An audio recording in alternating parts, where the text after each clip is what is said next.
Thang Mini. Champion Dallas Cowboys played at Texas Stadium. The AFC and world champion Pittsburgh Steelers traveled to St. Louis to test their perfect record against the suddenly dangerous Cardinals. Today, the NFL Game of the Week provides a State of the Union message concerning the two participants in Super Bowl 13. The Pittsburgh Steelers appear even more menacing this season, thanks to a talent glut that replaces injured starters with brilliant, ready reserves. Even at this early stage, the team appears a shoo-in for Super Bowl 14 in Pasadena. If the Cowboys are in trouble, neither Tom Landry nor his players show it. Perhaps the reason was their opponents, the Chicago Bears. For 2 decades, Chicago quarterbacks have been nothing more than glorified head waiters dishing off menus to running backs Willie Gallimore, Gale Sayers, and number 34, Walter Payton. Against the Doomsday defense, wonderful Walter exploded for 134 yards on 22 carries. Since Payton handles the ball 65% of the time, many suggest matters would be simplified if he stood under center and let the offense go from there.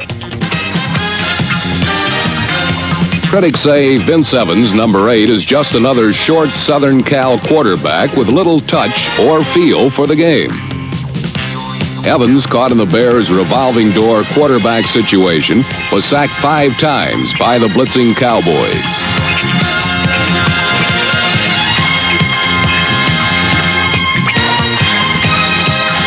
Leading an offense that is snidely characterized as a wing, a prayer, and a Payton, Evans displayed an uncertain arm, but the knack for scrambling out of desperate situations.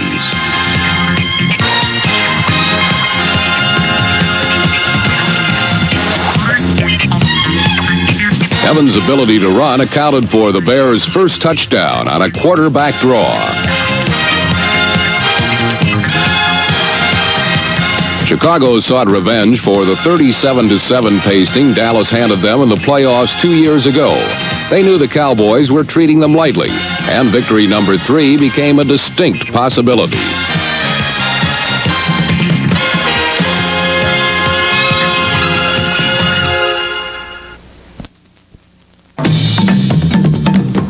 For many years, the Bears have been known as a tough team. This was really a euphemism for being able to take a lot of punishment, much like former heavyweight boxer George Chuvalo. Things have changed, for when the Bears met the Cowboys, they stood as the top-ranked defense in the NFL.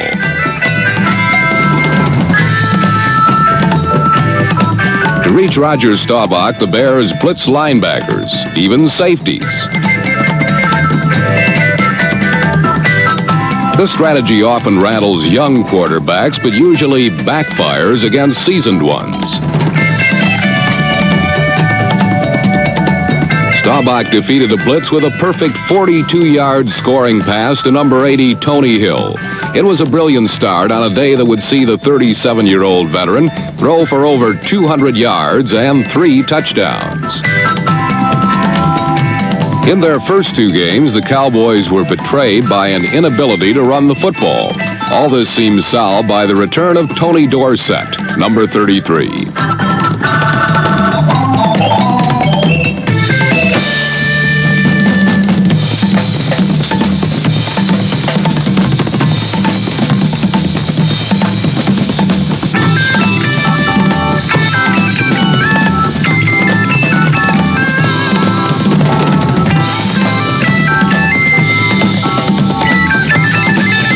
On the game, Dorsett rushed for over 100 yards, but this achievement was undercut by 3 costly fumbles that ruined almost certain Cowboy scores. Turnovers are often a byproduct of the staggering numbers of plays and flim-flams the Cowboys employ.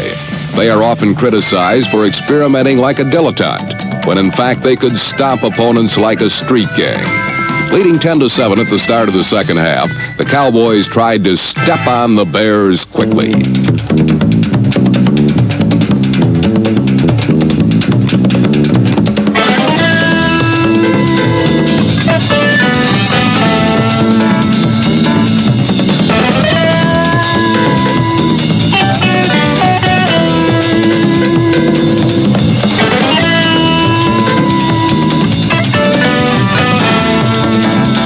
Rookie free agent Steve Wilson's 83-yard touchdown was wiped out by a clipping penalty, and a game that was once surely in the Cowboys' grasp soon got quickly out of hand. The Doomsday defense led the NFL in sacks a year ago.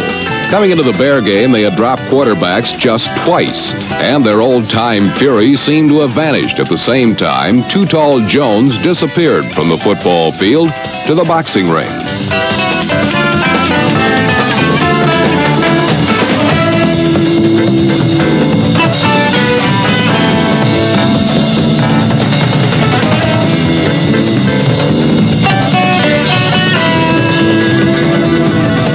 Counter Vince Evans' facility for moving in and out of the pocket, the Cowboys opted to blitz on sure passing downs. This strategy cost them dearly when Evans hooked up with number 83, Golden Richards, for an easy 52-yard touchdown.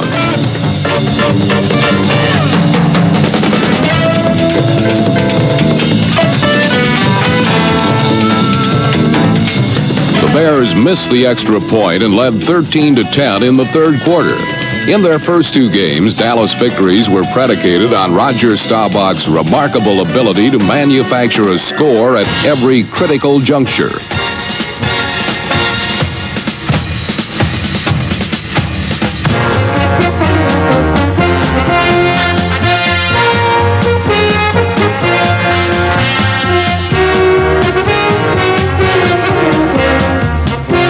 The Cowboys' wellspring of plays is almost bottomless, but near the goal line, the tried and true method is to get the ball to tight end Billy Joe Dupree, number 89.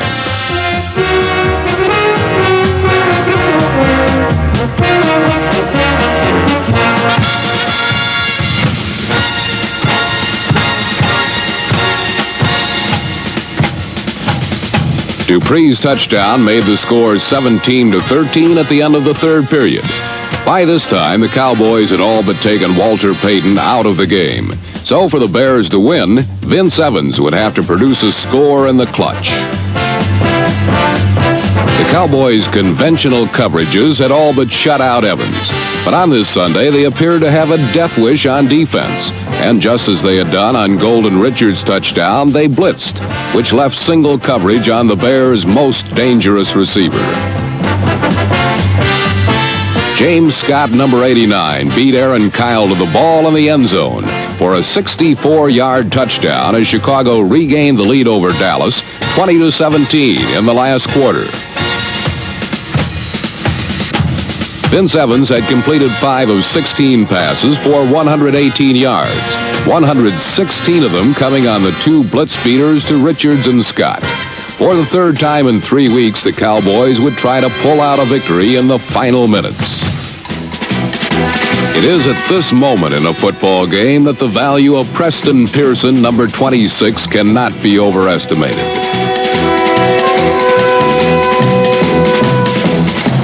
In 3 plays, the Cowboys moved from their 29 to the Bears' 22. From there, Staubach delivered a seemingly innocent wide receiver screen to Tony Hill.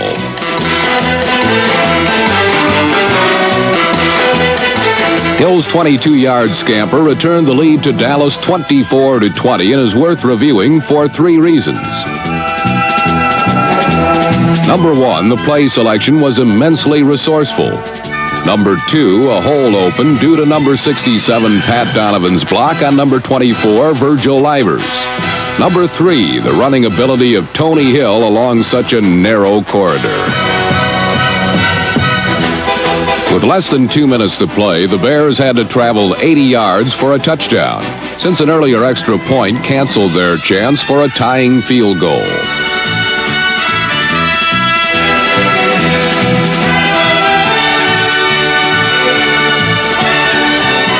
Two members of the resurrected left side of the Dallas defense made key plays. Number 65, tackle David Stalls, made the first one, and then with a 4th and 8 from the 28, rookie defensive end Bruce Thornton applied the crusher.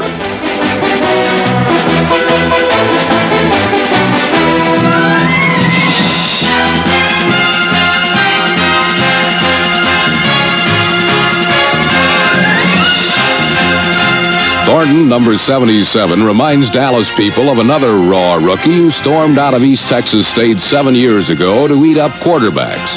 His name was Harvey Martin, and he bloomed from a situations specialist into an all-pro.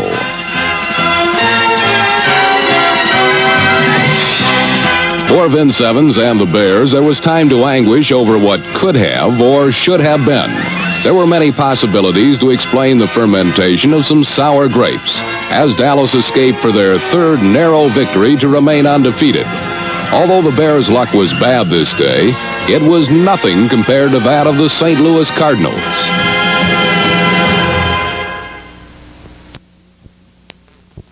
The Cardinals on a sunny St. Louis Sunday.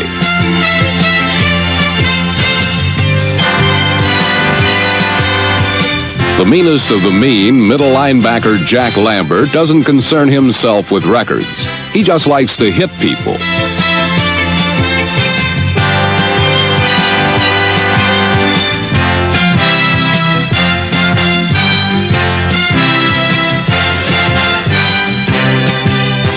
Punishing linebackers are nothing new to 14-year veteran Jim Hart, who has completed more passes for more yards than any active NFL quarterback.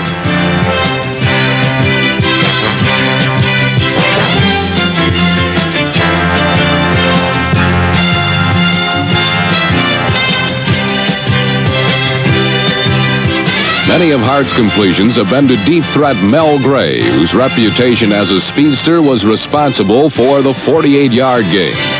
Another look reveals that the Steelers secondary was primarily concerned with Gray going deep, so number 85 neatly turned in between defensive zones to make the catch.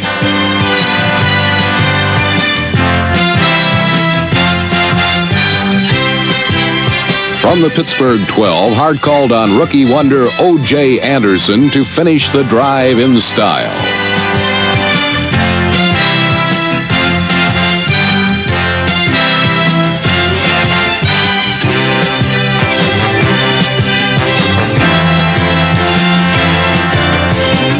Establishing himself as a remarkable running back, Anderson rushed for over 100 yards against the Cowboys and Giants. The number 1 pick's prime asset is his ability to get outside quickly. Past the outside linebacker, as a repeat of the score reveals.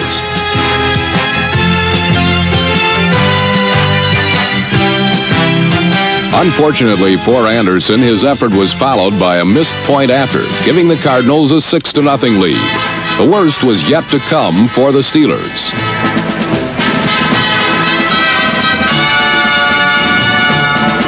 The usually sure-handed John Stallworth was the man responsible for relinquishing the ball.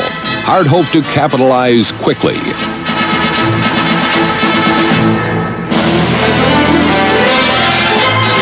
Never heralded as a rollout passer, Hart accepted a field goal. Nevertheless, St. Louis had built a 9-0 lead, and Terry Bradshaw decided to see if he could work with Stallworth again.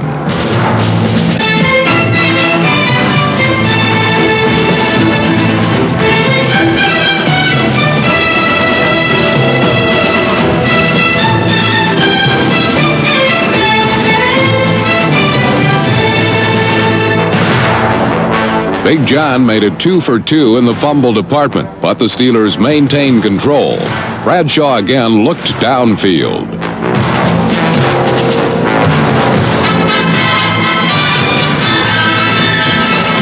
Rangy tight end Benny Cunningham, injured much of last season, put the Steelers near.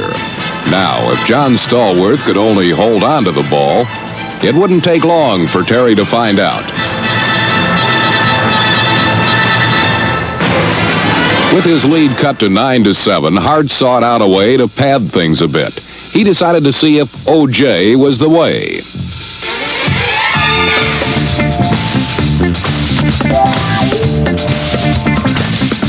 O.J. was not the way. The fast-improving member of the Steeler front, John Banaszak, Dwight White's replacement at defensive end, saw to it personally. Now it was Hart's turn.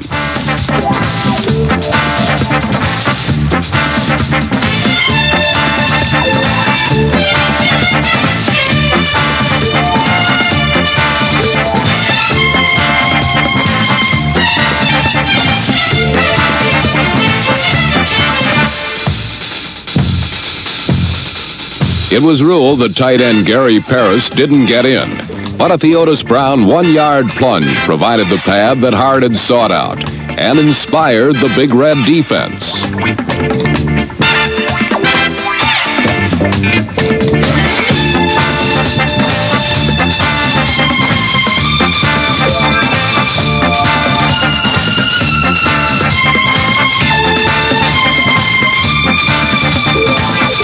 An aggressive defensive charge halted Pittsburgh for the remainder of the half, and a hit on Bradshaw left him with a painfully bruised ankle. Without Bradshaw, second-year coach Bud Wilkinson thought the Steelers would be bereft of leadership, and more importantly, without the pulse of their attack in the final 30 minutes of play.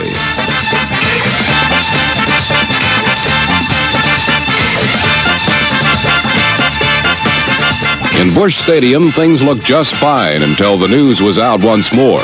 The men in black were back, led by a miraculously recovered Mr. Bradshaw. "I thought my ankle was busted when I tried to get up," said Bradshaw of the injury, "but I found out it was just bruised, so I told Coach Knoll I could throw on it." So Terry did.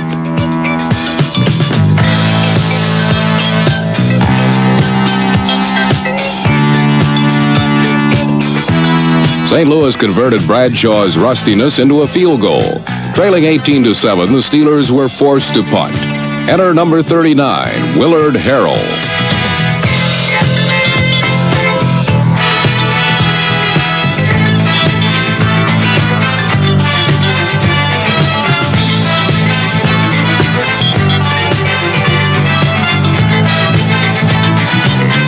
Again, the Cardinals would settle for 3 following Harrell's 68-yard streak.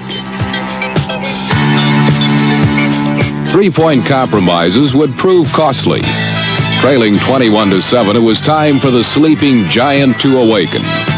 Time for the world champions to play like world champions. Time for the star-studded Steelers to shine.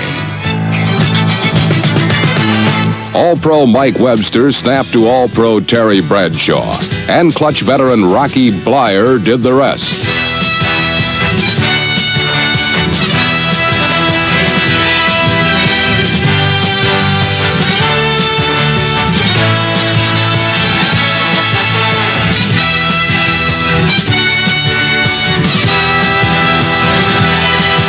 Six carries by Rocky the Workhorse highlighted a marathon 17-play scoring drive, and the Steelers trail by merely a touchdown with plenty of time remaining in the fourth quarter. Now it was Pittsburgh's turn for the big punt return.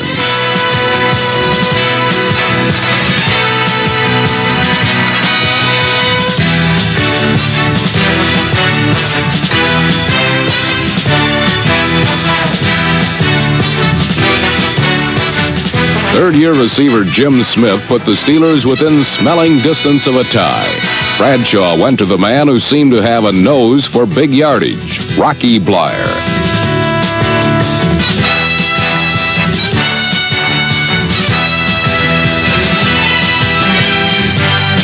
Bleier's 28-yard gain was further evidence of the Steelers' awakening. Bradshaw and Cunningham combined to tie the game, invading a sleepy St. Louis secondary.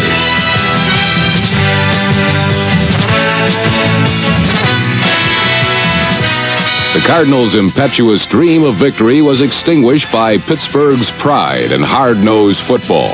Bradshaw proceeded to break the 21-21 deadlock.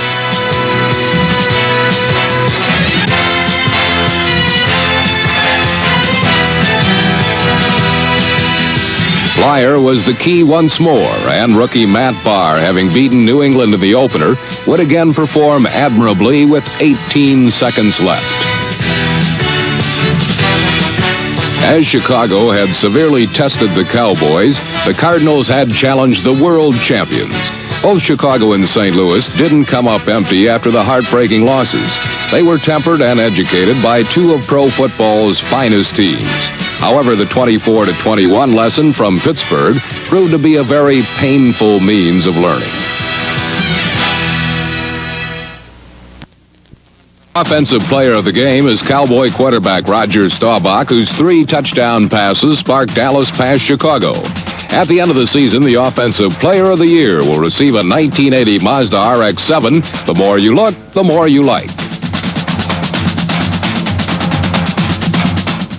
The game of the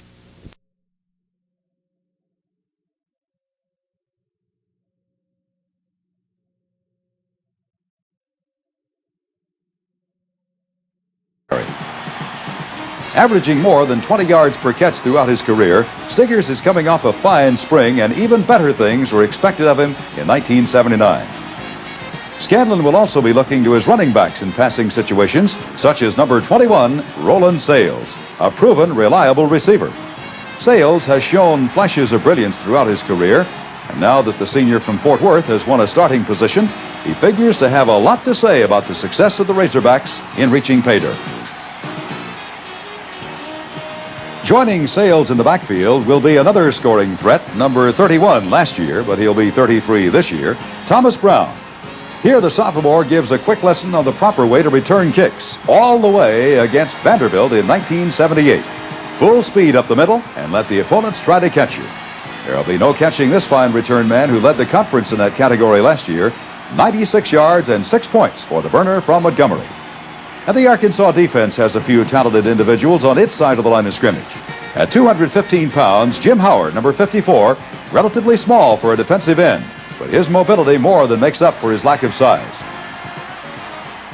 Another Hog specializing in butchering offensive threats is linebacker Mike Massey, number 48. Preying on enemy mistakes, his aggressive play will surely